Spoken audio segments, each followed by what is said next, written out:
আসসালামু আলাইকুম প্রিয় দর্শক, আমি আপনাদের সঙ্গে আছি সিয়াম সাদি খান। আপনাদেরকে আমার LearnSolo চ্যানেলে জানাই স্বাগতম।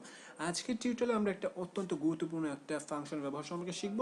আর এই ফাংশনটার নাম প্রপার ফাংশন। আর এই প্রপার ফাংশনটা ব্যবহার করে আপনি আপনার যে কোনো একটা টেক্সটকে প্রপার ফরম্যাটে নিয়ে আসতে পারবেন। অর্থাৎ প্রথমের লেটারটা বড় হাতের হবে এবং পরের লেটারগুলো সবকটা ছোট হাতের হবে, এরকম একটা ফরম্যাটে নিয়ে আসতে পারেন। আর এইটা একটা খুবই একটা অ্যানোয়িং একটা প্রবলেম এবং খুবই একটা কমন একটা প্রবলেম, যেটা আমার সাথে অনেক বেশি হয়ে থাকে। সাপোজ আমি লিখলাম যে LearnSolo, যেটা আমি সবচেয়ে বেশি ভুল করে থাকি, LEARNS। এই দেখতে পাচ্ছেন আপনারা যে এস দুইটা বড় হাতের ও দিয়ে ফেলেছি আমি, তো এখানে LO হবে। তো এখানে দেখতে পাচ্ছেন আপনার একটা সমস্যা দেখা যাচ্ছে। তো এই সমস্যাটা সমাধানের জন্য আমাদেরকে ব্যবহার করতে হবে প্রপার ফাংশন। তো এখানে আমরা কি করব তাহলে? তার জন্য আমাদেরকে জাস্ট একটা ইকুয়াল টু চিহ্ন দিতে হবে, তারপর দেখতে পাচ্ছেন এখানে চলে এসেছে, ডাবল ক্লিক,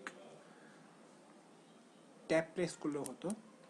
দেখতে পাচ্ছেন এখানে একটি মাত্র আর্গুমেন্ট লাগবে এবং সেটি একটা টেক্সট, অর্থাৎ যেই টেক্সটটাকে আপনি রূপান্তর করতে চান। এই ক্ষেত্রে আসলে সবসময় তো একটা ওয়ার্ডের জন্য এই জিনিসটা ব্যবহার হয় না, আসলে এটি ব্যবহার হয় অনেকগুলো ওয়ার্ড। যখন অনেক বড় একটা ডাটা নিচ্ছেন, তখন এখানে ভুল থাকতেই পারে, এটা অস্বাভাবিক কিছুই না।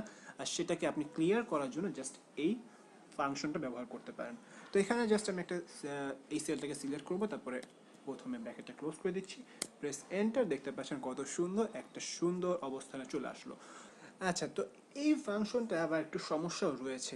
সমস্যাটা হচ্ছে কি এরকম যে এখানে আপনি চাইলে স্পেসের মাধ্যমে দুইটা ওয়ার্ড যদি আলাদা করেন এবং পরের ওয়ার্ডে যদি আপনি ভুল করে একটা আপার কেস ক্যারেক্টার ইউজ করে ফেলেন প্রথম ওয়ার্ডের ফার্স্টের ক্যারেক্টারটা, তাহলে কিন্তু কোনো পরিবর্তন লক্ষ্য করা যাবে না।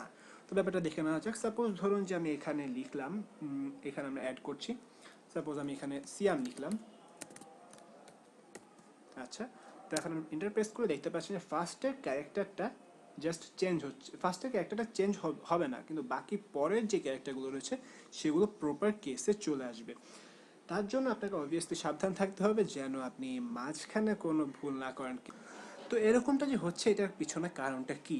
এটার পিছনে কারণ একটাই যে ফাংশনটা, মানে প্রপার কেস ফাংশনটা এতটাও চালাক নয় যে সে প্রত্যেকটা নাম মনে রাখবে। এবং মানুষের অনেক ধরনের নাম হতে পারে এবং প্রতিদিন নতুন নতুন অনেক নাম আবিষ্কার হচ্ছে, যা এক্সেলের ভিতরে রাখা সম্ভব নয়।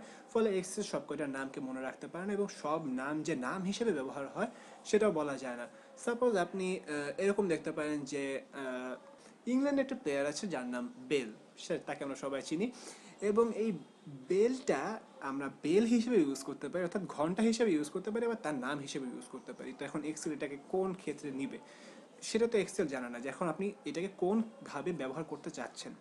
তো এর জন্য এক্সেল আপনার ভেতরে যদি কোনো একটা স্পেসের পরে যদি কোনো ওয়ার্ডের প্রথমের অক্ষরটাকে আপনি যদি বড় হাতের অর্থাৎ আপার কেস লেটারে রেখে দেন, তাহলে এক্সেল তা পরিবর্তন করে না। কিন্তু তার ভিতরে যদি কোনো সমস্যা থেকে থাকে তাহলে সেটা অবশ্যই এক্সেল পূর্ণ ঠিক করে দেবে। তো অবশ্যই এই ক্ষেত্রে খেয়াল রাখতে হবে যেন সেকেন্ড ওয়ার্ডটা কখনোই আপার কেস না হয়ে যায়, যদি না সেটা নাম হয়। আশা করি আপনাদের এই ভিডিওটা কাজে লেগে থাকবে। তো অবশ্যই আমার চ্যানেল সাবস্ক্রাইব করতে ভুলবেন না এবং আপনাদের সমস্যা থাকলে নিচে কমেন্ট করতে পারেন। এবং আপনারা যদি সম্পূর্ণ জিনিসটা না বুঝে থাকেন তাহলে অবশ্যই আবার প্রথম থেকে এই ভিডিওটা দেখুন। আশা করি আপনারা সম্পূর্ণরূপে ব্যাপারটা ক্লিয়ার করতে পারবেন। সবাইকে আমার সঙ্গে থাকার জন্য ধন্যবাদ। আসসালামু আলাইকুম।